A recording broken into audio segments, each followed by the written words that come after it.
อาหารเช้าของลูกสายพี่น้องนมอุ่นๆใส่ผงโกโก้คล้ายๆกับโอวัลตินบ้านเฮาหั่นล่ะเนาะค่อยก็ลงคลิปไปหลายรอบแล้วค่อยก็เว้าหลายรอบแล้วพี่น้องแล้วก็มีซีเรียลซีเรียลว่าซั่นมีคุกกี้นำแล้วก็เมื่อวานนี้ค่อยซื้อมาพี่น้องของโปรดลูกของโปรดผัวได้นี่ได้กินยามใดมักยามนั้นลูกสาวลูกชายมักขนาดได้นี่ได้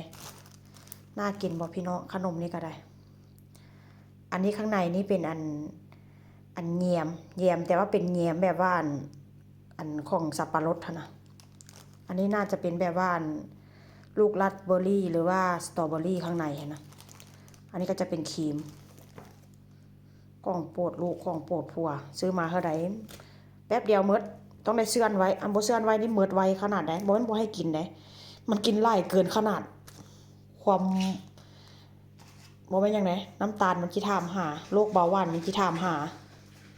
อาหารเช้า